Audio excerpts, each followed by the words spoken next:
As mentioned, water is the most essential nutrient and it has a number of critical roles in the body. So that's what we're going to cover now. One of the main functions of water is, of course, structure. And as we just learned, water provides structures to our cells, allowing them to function as three-dimensional structures, adding body structure. We find water in all sorts of structures as well, further contributing to their integrity. A good example is actually our eyeball. So the reason our eye can be a ball is because what allows it to keep that form is that it is full of water, or something called a humor in our eye that allows it to have that particular structure. Water is also critical as something called a solvent. So a solvent is something that other things can dissolve in to form a solution. Other polar molecules, ones that have like a negative and positive pole, those substances are hydrophilic and they love water, and they can dissolve in water to help form a solution. So for instance, the water found in blood, that's exactly what we want to find in blood, because we have to dissolve so many other things in blood to be able to move them around the body. This also allows blood and other watery substances to be an area where chemical reactions can occur. Since things dissolve in water, that means that different reactants that need to meet each other can move around and finally meet up where they can collide and they can react. That's another great thing about water.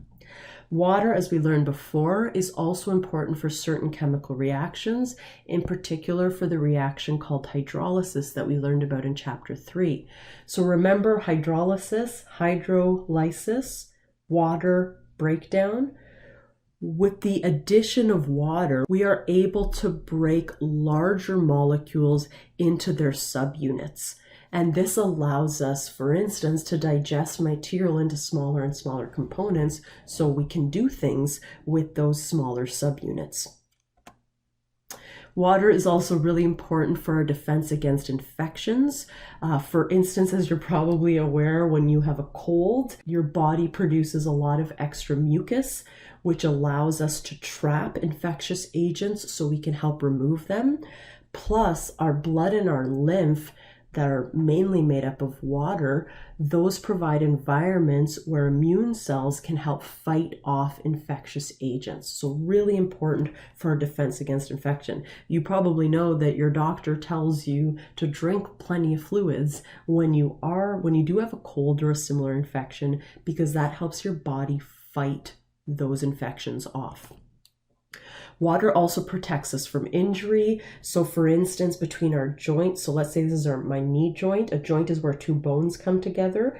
I don't want those two bones scratching, like grinding up against each other. I want some sort of like cushion between the two. And that's why we have these sacs at some of our joints called synovial sacs that again are full of water. These synovial sacs provide this like cushion that allows things to move, or our bones to move and not grind against each other. Another example of water protecting us is something called cerebrospinal fluid. This is a fluid that we have around the membranes of our brain and in the center of our spinal cord and surrounding our spinal cord. And in addition to providing certain electrolytes that our brain needs to function, it also provides a bit of a cushion from injury, like say when we hit our head on something, it provides that extra cushion for that. Water is also critical for temperature regulation, and you're probably aware of this. You're probably aware of the fact that when you are exercising in a hot environment, your body produces a lot of sweat. What is sweat made out of? Sweat is primarily water. So when our body temperature rises, we don't want it to rise too much or it can cause damage to various processes in the body. When our body temperature rises, we open up our sweat glands and we sweat out sweat, which is primarily water. What happens is that when that sweat gets to the surface of our skin and then is allowed to evaporate, there's a cooling sensation that's left behind that helps cool our body down. However, sweat has to evaporate for that to happen. And that's why if you've ever exercised in a super humid environment, it can make it so hard to regulate your body temperature. I'm from Southern Ontario myself, so I know that our summers can be super hot and humid out there. And as they'll tell you, it's not the heat that gets you, it's the humidity, because the humidity doesn't allow that sweat to cool down our body as it would. Something else you might notice when it's really hot outside or when you've been exercising for a long time is your skin tends to turn red.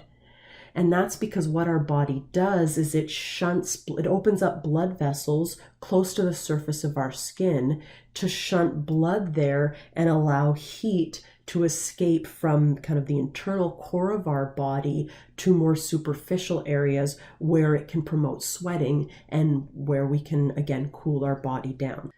So this is just a summary of some of the awesome functions of water in our body. Good rule of thumb, drink plenty of water so you can make sure that your body is functioning as well as it can.